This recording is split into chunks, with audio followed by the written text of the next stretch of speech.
One of the Tri-State's largest employers and best-known companies announcing plans for major layoffs. Procter Gamble today told investors it is planning on eliminating as many as 7,000 non-factory jobs over the next 2 years.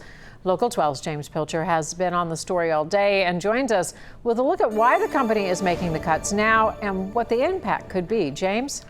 The venerable Procter Gamble, a Cincinnati institution for nearly 200 years, and the company behind such brands as Tide Detergent and Pampers Diapers, made that an announcement at an investors conference in Paris this morning. A major reason for what might be the biggest cut in the company's history: the ongoing economic uncertainty and headwinds created by trade wars and tariffs emanating out of Washington. Procter Gamble Thursday announced it was eliminating 7,000 non-factory jobs over the next 2 years in an attempt to lower costs and boost profitability, which has been declining over the last 2 quarters, with net profits falling 12% last quarter. The company said in a blog post that the geopolitical environment is unpredictable, and an executive cited the ongoing tariff uncertainty as a major cause for the cuts, with raw goods out of China becoming more expensive at a time when U.S. consumer sentiment is uncertain. But Cedarville University Associate Economics Professor Jared Pinson says P&G may have planned many of these reductions even without the tariffs. It's not unusual for companies of any size like they are to occasionally do restructuring.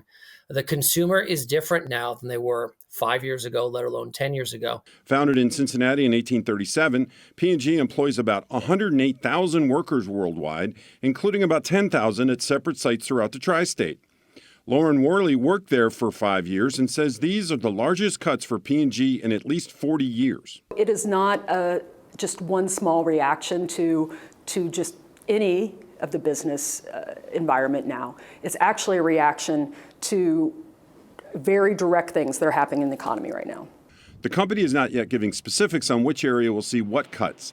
Worley adds the impact to the region could go well beyond the individual workers and their families. These are people who volunteer after school. These are people who are very philanthropic minded. Will there be a result of them being worried about the economy that reduces their philanthropic efforts? That would be something I would be worried about.